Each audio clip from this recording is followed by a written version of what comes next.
पूरे दिल से भारत माता का जयकारा लगाएंगे। सब लोग मुट्ठी बंद करेंगे, हाथ ऊपर करेंगे और पूरे दिल से बोलेंगे, भारत माता की, भारत माता की, इनकलाब, इनकलाब, वंदे, वंदे। इतनी भारी संख्या में मैं देख रहा हूं चारों तरफ, इतनी भारी संख्या में राजकोट से और आसपास से आए हुए सभी भाइयों बहनों, माताओं, बुजुर्गों, बच्चों, आप सब लोगों को मेरा नमस्कार, सबको मेरा प्रणाम। सबसे पहले शुक्रिया अदा करना चाहता हूं, आप लोग इतनी भारी संख्या में आए हैं आज यहां पे मुझे सुनने के लिए, हम सबको सुनने के लिए, इसके लिए तहे दिल से बहुत बहुत शुक्रिया।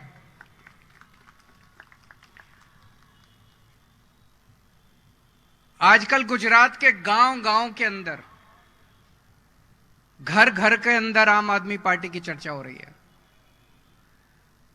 पिछले 2-3 महीनों में मेरा भी कई बार आना हुआ।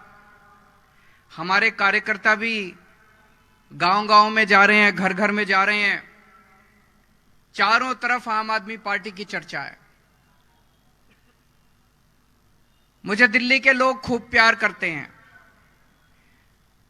पंजाब के लोग खूब प्यार करते हैं और मुझे बेहद खुशी कि अब गुजरात के लोग भी मुझे खूब प्यार करने लगे हैं। इस प्यार, इस विश्वास, इस सम्मान, इसके लिए मैं आपका बहुत बहुत आभारी हूं। मैं दिल्ली में रहता हूं, गुजरात के कई लोग मुझसे मिलने के लिए आते हैं। गुजरात में आता हूं, यहां भी ढेरों लोग मुझसे मिलने के लिए आते हैं, अपनी समस्याएं लेके आते हैं, गुजरात के बारे में चर्चा करते हैं। एक बूढ़ी अम्मा आई, आके मुझे धीरे से कान में बोलती है, बेटा अयोध्या के बारे में सुना है?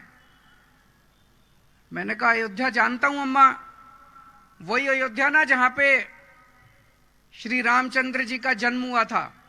बोली हां वही अयोध्या। बोली बेटा गए हो वहां पे? मैंने कहा हाँ गया हूं, बहुत सुकून मिलता है, राम जन्मभूमि पे जाके बहुत सुकून मिलता है। बोली बेटा मैं बहुत गरीब हूं, गुजरात के एक कोने में एक गांव में रहती हूं, मेरा बड़ा मन है अयोध्या जाने का। मैंने कहा अम्मा आपको अयोध्या जरूर भेजेंगे, एसी ट्रेन से भेजेंगे, एसी होटल में ठहराएंगे, गुजरात के एक एक बुजुर्ग और एक एक माता को हम अयोध्या जी रामचंद्र जी के दर्शन कराएंगे। एक ही विनती है मां। मैंने कहा मां भगवान से प्रार्थना करो कि गुजरात में आम आदमी पार्टी की ईमानदार सरकार बने। मैंने उनको बताया दिल्ली के अंदर हमारी एक योजना है, मुख्यमंत्री तीर्थ यात्रा योजना। उस योजना में हम दिल्ली के बुजुर्गों को मुफ्त में तीर्थ यात्रा कराते हैं।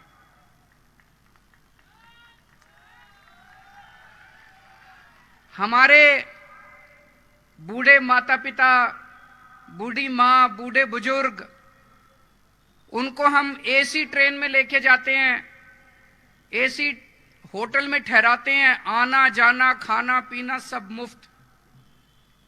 हरिद्वार, ऋषिकेश, अयोध्या जी, शिरडी बाबा, पुरी जी, रामेश्वरम, मथुरा, वृंदावन, इस तरह से 12 स्थान हैं अयोध्या जी। उन स्थानों पे हम तीर्थ यात्रा लेके जाते हैं। पिछले 3 साल में मैंने 50,000 बुजुर्गों को तीर्थ यात्रा कराई, 50,000 बुजुर्गों। तो मैंने अम्मा को बोला मां आपसे एक ही प्रार्थना है, ऊपर वाले से प्रार्थना करो कि गुजरात में भी आम आदमी पार्टी की सरकार बने तो गुजरात के एक एक बुजुर्ग को और एक एक माता को हम तीर्थ यात्रा कराएंगे, अयोध्या जी के दर्शन कराएंगे। यहां पे गुजरात में 27 साल से भाजपा की सरकार है। आप में से किसी को अयोध्या जी के दर्शन कराए भाजपा वालों ने? एक को भी कराए? किसी को भी नहीं कराए। 27 साल में उन्होंने एक भी व्यक्ति को दर्शन नहीं कराए, तीर्थ यात्रा नहीं कराई। हमने 3 साल में 50,000 लोगों को मुफ्त में तीर्थ यात्रा कराई। मैं सीआर पाटिल साहब को कहना चाहता हूं। सीआर पाटिल कौन है जानते हैं आप लोग?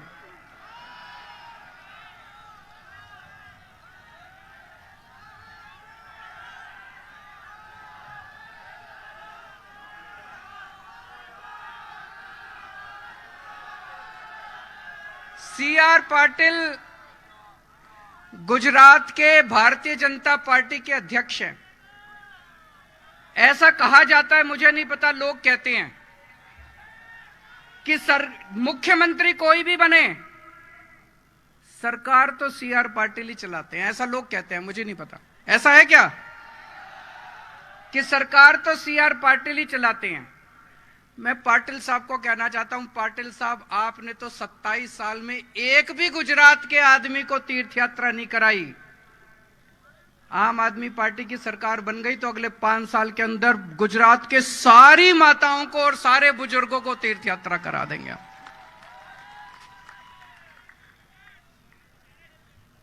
मुझे राजनीति करनी नहीं आती, मुझे काम करना आता है। एक और मेरे पास गुजरात के बहुत गरीब एक किसी कंपनी में चपरासी का काम करते हैं, एक व्यक्ति आए मेरे पास मिलने के लिए। उनका बेटा सरकारी स्कूल में पढ़ता है। बोले सर, गुजरात में सरकारी स्कूलों का बहुत बुरा हाल है।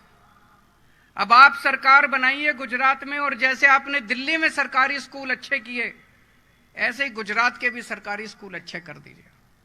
मैंने कहा आपको पता है कि हमने दिल्ली में अच्छे किए सरकार? बोला सर हमने सोशल मीडिया पे देखा। आप में से कितने लोगों के बच्चे सरकारी स्कूल में पढ़ते हैं? हाथ खड़े करो। बहुत कम लोग। इसका मतलब बाकी सबके प्राइवेट स्कूलों में पढ़ते हैं। सरकारी स्कूलों का कैसा हाल है? अच्छे हैं कि खराब हैं? खराब हैं।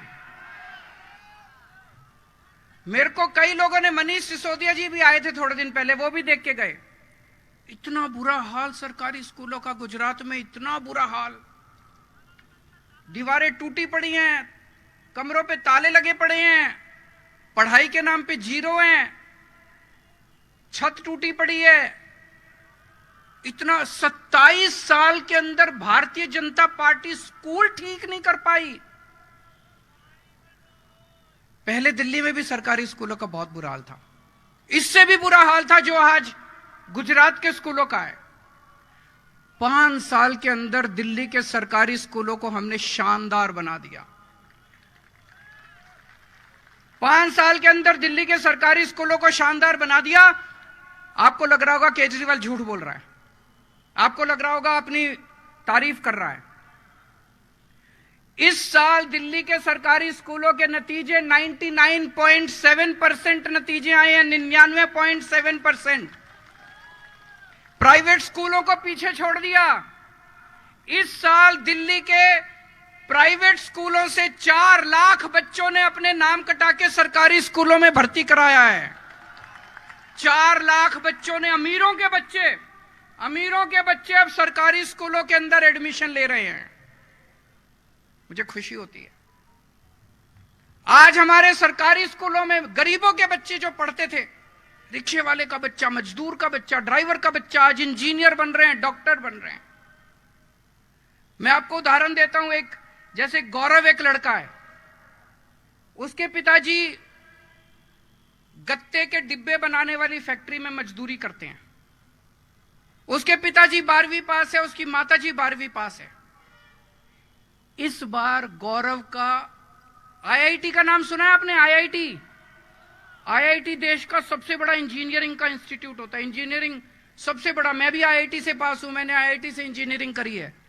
बड़ा मुश्किल होता है एडमिशन लेना आईआईटी में, बड़ी मेहनत करनी पड़ती है, बहुत इंटेलिजेंट बच्चों का होता है आईआईटी में एडमिशन। गौरव का एडमिशन आईआईटी धनबाद के अंदर हुआ है। एक और लड़का है सुधांशु, उसके पिताजी ड्राइवर हैं, 10,000 रुपए महीना कमाते हैं, बहुत गरीब बच्चा है, झुग्गियों में रहता है। उसका इस बार आईआईटी दिल्ली में इलेक्ट्रॉनिक्स इंजीनियरिंग के अंदर एडमिशन हुआ है। और ये 2 बच्चे नहीं है, 450 बच्चों का आईआईटी के अंदर एडमिशन हुआ है इस बार हमारे सरकारी स्कूलों से। मुझे बड़ी खुशी होती है। मैं ये पूछना चाहता हूं कि अगर हमने 5 साल के अंदर दिल्ली के सरकारी स्कूलों का इतना शानदार इंतजाम कर दिया, 5 साल के अंदर अगर गरीबों के बच्चों को हमने भविष्य दिया है, तो 27 साल के अंदर भारतीय जनता पार्टी ने गुजरात के स्कूलों को ठीक क्यों नहीं किया? 27 साल के अंदर भारतीय जनता पार्टी ने गुजरात के सरकारी स्कूलों को ठीक क्यों नहीं किया? क्योंकि उनकी इच्छा ही नहीं थी ठीक करने की, वो कभी करना ही नहीं चाहते थे। भारतीय जनता पार्टी कभी स्कूल ठीक नहीं करना चाहती थी, वो कभी सत्ता में स्कूल ठीक करने के लिए नहीं आए, वो केवल लूटने के लिए आए थे। 27 साल से गुजरात को लूट रहे हैं, 27 साल से गुजरात को लूट रहे हैं, वो केवल और केवल लूटने के लिए आते हैं। दोस्तों, मैं भी आप ही की तरह आम आदमी हूं। आज से 8-10 साल पहले तक मेरे को कोई नहीं जानता था, कोई नहीं जानता था अरविंद केजरीवाल कौन है। ये तो ऊपर वाले की पता नहीं क्या कृपा हुई कि जनता का इतना प्यार, इतनी मोहब्बत मिली, इतनी बड़ी जिम्मेदारी मिली। दिल्ली के अंदर हमने 5 साल के अंदर स्कूल ठीक कर दिए। अब मेरे को लगता है यार पूरे देश के स्कूल ठीक हो सकते हैं। इन पार्टियों ने धोखा दिया इस देश के लोगों को, इन सारी पार्टियों ने मिलकर धोखा दिया इस देश के लोगों को। मैंने कसम खाई है कि इस देश के एक एक बच्चे को अच्छी से अच्छी शिक्षा दिला के रहूंगा, चाहे गरीब का बच्चा हो चाहे अमीर का बच्चा हो। मुझे दिल्ली के लोगों ने मौका दिया, अब पंजाब के लोगों ने मौका दिया, आज गुजरात के लोगों से कहता हूं एक मौका देके देखो। आपके बच्चों को अच्छी शिक्षा देने की जिम्मेदारी मेरी, आपके बच्चों को अच्छा रोजगार देने की जिम्मेदारी मेरी। कोई पार्टी आके आपको अच्छे स्कूल के नाम पे वोट नहीं मांगेगी। केजरीवाल आपसे स्कूल और अस्पताल के नाम पे वोट मांग रहा है। मैं करके आया हूं दिल्ली में, पंजाब के अंदर भी कर रहे हैं हम लोग। यहां पे प्राइवेट स्कूल में किस किस के बच्चे पढ़ते हैं, जरा हाथ खड़े करें। सबके बच्चे प्राइवेट स्कूलों में पढ़ते हैं। ये प्राइवेट स्कूल वालों ने, मैं सब सारे प्राइवेट स्कूल खराब नहीं होते, पर अक्सर कई प्राइवेट स्कूल वाले गुंडागर्दी करते हैं कि नहीं करते?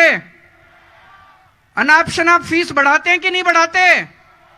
कभी कहते हैं लाइब्रेरी फीस, कभी कहते हैं पिकनिक फीस, कभी कहते हैं डेवलपमेंट फीस, और अनाप शनाप फीस बढ़ाते रहते हैं। हर आदमी चाहता है मेरे बच्चों का भविष्य बनना चाहिए, हर आदमी चाहता है मैं अच्छी से अच्छी शिक्षा दूं। दिल्ली जैसे सरकारी स्कूल हर जगह नहीं है। आदमी अपने बच्चों को पेट काट के प्राइवेट स्कूल में पढ़ाता है। दिल्ली के अंदर हमने पिछले 7 साल से प्राइवेट स्कूलों को फीस नहीं बढ़ाने दी, एक नए पैसे की फीस नहीं बढ़ाने दी। जिस जिस स्कूल ने फीस बढ़ाने की हिम्मत करी, उस स्कूल को सरकार ने टेक ओवर कर लिया। मैं पूछता हूं कि अगर दिल्ली के अंदर हम प्राइवेट स्कूलों को ठीक कर सकते हैं, तो 27 साल में भारतीय जनता पार्टी नहीं कर सकती क्या? कर तो सकती थी। मिले हुए हैं इनके साथ, मिले हुए हैं कि नहीं मिले हुए? मिले हुए हैं इनके साथ। भारतीय जनता पार्टी अमीरों की पार्टी है।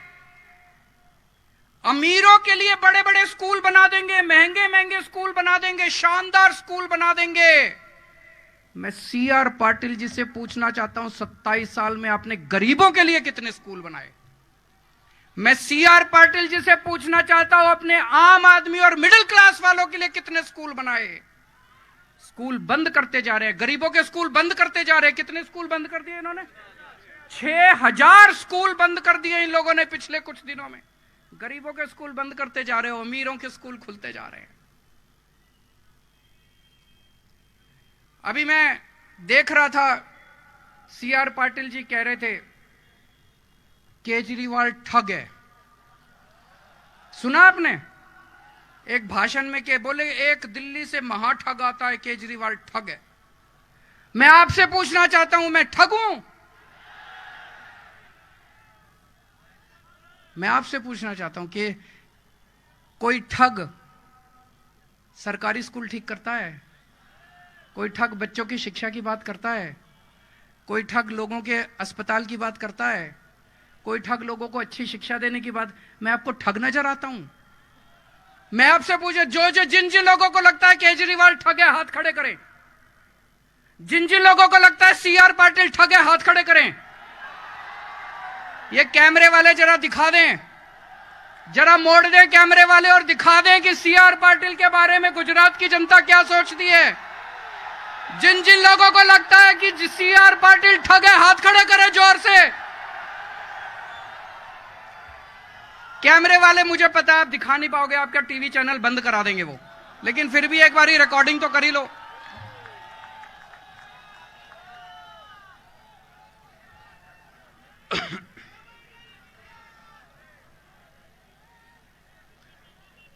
सीआर पाटिल जी कहते हैं केजरीवाल आतंकवादी है। ये बड़ा अच्छा आतंकवादी है, हर लोगों के स्कूल बनवाता है। ये बड़ा अच्छा आतंकवादी है, लोगों की शिक्षा की बात करता है, अस्पताल की बात करता है, सड़कों की। ऐसा आतंकवादी जो लोगों को अयोध्या जी के रामचंद्र जी के दर्शन कराता है। क्या आतंकवादी है यार ये? मुझे राजनीति करनी नहीं आती, काम करना आता है। यहां इतने सारे लोग आए हुए, जरा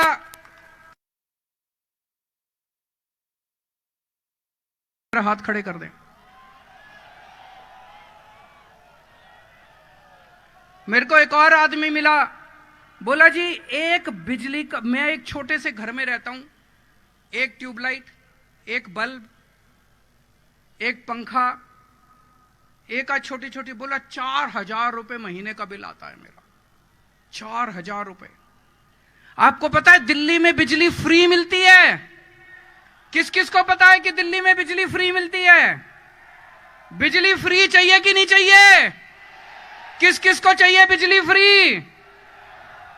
ये बिजली फ्री नहीं देंगे आपको। क्यों नहीं देंगे? सारे पैसे खा जाते हैं। बिजली फ्री देने वाली सरकार चाहिए कि पैसे खाने वाली सरकार चाहिए? फ्री देने वाली सरकार चाहिए तो आम आदमी पार्टी को लेके आओ।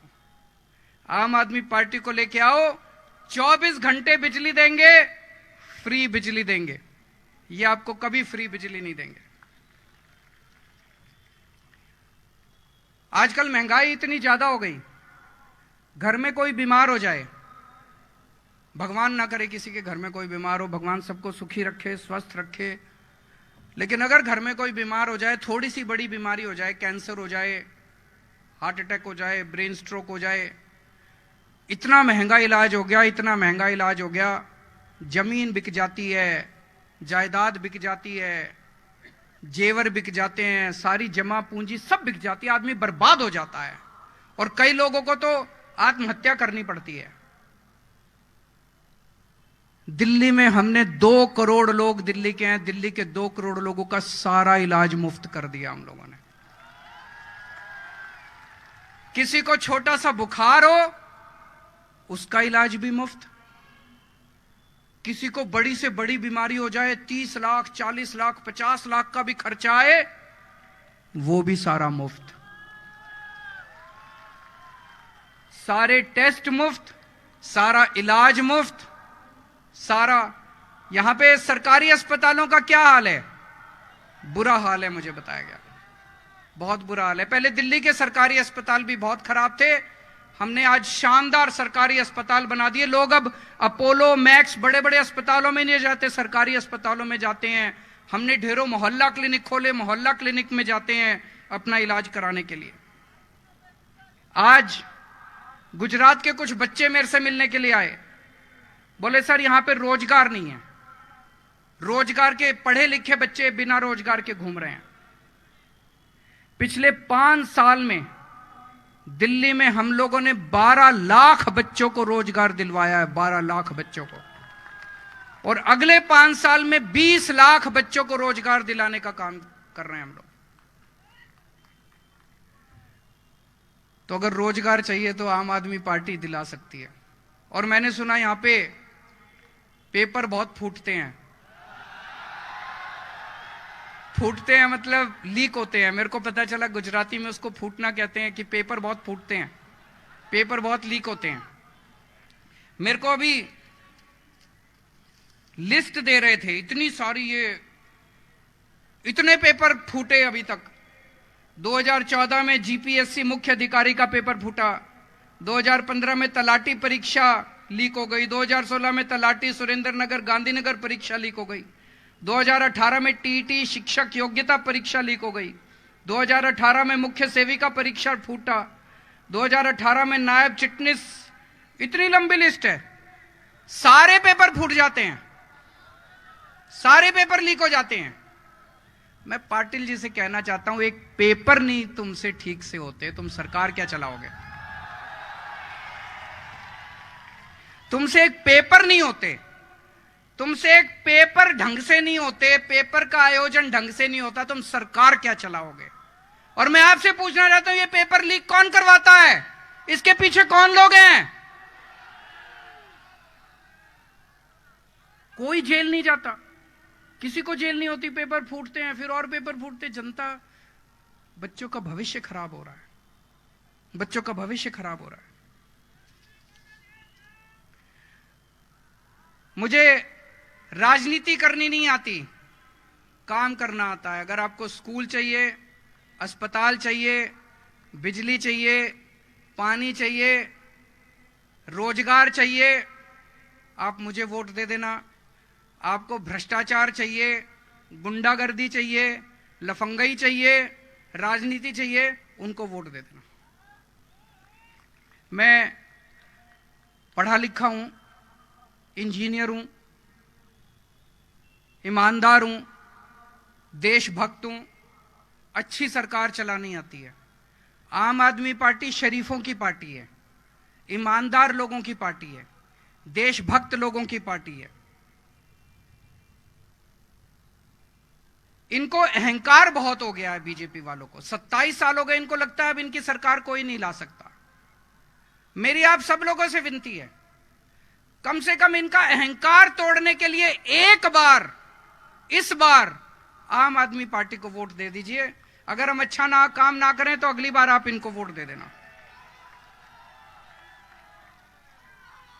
मैं 2-3 बार आया, इतनी ज्यादा इन लोगों को मेरे से चिढ़ हो गई, मेरे को इतनी गंदी गंदी गालियां दे रहे हैं। अब इन्होंने, हम गांव-गांव में जा रहे हैं हमारे कार्यकर्ता, इन्होंने हमारे एलईडी वैन तोड़ दी है। वो जो होती है ना प्रोजेक्शन वाली वैन जिसपे पिक्चर दिखाते हैं, वो हमारी वैन तोड़ दी। हमारे लोगों के ऊपर पिटाई कर रहे हैं, जगह जगह हमारे कार्यकर्ताओं की पिटाई कर रहे हैं। पाटिल साहब ये क्या है? ये तो अच्छी बात नहीं है। गुजरात के लोग तो बहुत अच्छे हैं, गुजरात के लोग ये पसंद नहीं करते। आप ऐसे चुनाव जीतना चाहते हो, इस तरह की गुंडागर्दी करके चुनाव जीतना चाहते हो, इस तरह की लफंगाई करके चुनाव जीतना चाहते हो, ये अच्छी बात नहीं है। मैं आपको आके ये कह रहा हूं कि मैंने दिल्ली में ऐसे कर दिया, मैंने स्कूल खोल दिया, मैंने अस्पताल खोल दिया, मैंने ये कर दिया, वो कर दिया। आप भी अपने काम बताओ। आप अपने काम क्यों नहीं बताते? कोई काम किए ही नहीं, 27 साल में कोई काम किए ही नहीं, इसीलिए डरा रहे हैं। डरा के, धमका के, इस तरह से ये चुनाव जीतना चाहते हैं। ये तो अच्छी चीज नहीं है, ये तो गलत चीज है। अभी एक कांग्रेस का बहुत बड़ा नेता हमारी पार्टी ज्वाइन करना चाहता था, बीजेपी वालों को पता चल गया, बात लीक हो गई। तो बीजेपी वालों का उसके पास फोन आया, बोले खबरदार आम आदमी पार्टी में गया तो कांग्रेस में ही रहे। बीजेपी वाले उसको कह रहे हैं कांग्रेस में ही रह। तो उसने कहा कि कांग्रेस में रहूं क्यों? बोले नहीं, कांग्रेस हमारी छोटी बहन है। तो ये जो भाई बहन का प्रेम है, ये इसने गुजरात को बर्बाद कर दिया। अब इन दोनों भाई और बहन दोनों को हटाओ और आम आदमी पार्टी की सरकार लेके आओ। मैं गुजरात के लोग 3 प्रश्न पूछना चाहते हैं पाटिल साहब से। मुझे बताना आप पूछना चाहते। पहला प्रश्न, 27 साल के बाद भी आज गुजरात के सरकारी स्कूलों का इतना बुरा हाल क्यों है? पूछना चाहिए कि नहीं पूछना चाहिए? पाटिल साहब इसका जवाब देना। अगर आप सुन रहे हैं तो मुझे पक्का यकीन है वो जरूर टीवी पे देख रहे होंगे। तो पहला प्रश्न, 27 साल के बाद भी आज गुजरात के स्कूलों का इतना बुरा हाल क्यों है? गुजरात की जनता आपसे पूछना चाहती है। दूसरा, सारे पेपर फूटते क्यों हैं? पाटिल साहब जवाब दो। आपको पेपर करवाने आते नहीं है या क्या माजरा है? सारे पेपर फूटते क्यों हैं? और तीसरा प्रश्न, आज गुजरात का पढ़ा लिखा युवा बिना रोजगार के दर दर की ठोकरें क्यों खा रहा है? उसको रोजगार कब तक दिलवाओगे? पूछना चाहिए कि नहीं पूछना चाहिए? दोस्तों, आपसे केवल एक मौका मांगने के लिए आया हूं। एक मौका आप देके देखिए। अगर हमारा काम पसंद नहीं आए, अगली बार हमें उठा के फेंक देना। और आज यहां जितने लोग आए हैं, हमारे पास पैसा नहीं है, हम गरीब पार्टी हैं, ईमानदार पार्टी हैं। यहां पे आए हुए एक एक आदमी को जिम्मेदारी लेनी पड़ेगी। आप अपने घर जाओगे, मोहल्ले में जाओगे, गांव में जाओगे, एक एक आदमी जिम्मेदारी लो। कम से कम 100 लोगों से बात करोगे और 100 लोगों को आम आदमी पार्टी को वोट देने के लिए तैयार करोगे। करोगे कि नहीं करोगे? जो जो करेंगे हाथ उठा के बताइए। और जिन्होंने दोनों हाथ उठाए हैं वो 200 लोगों को पूरा करेंगे। भारत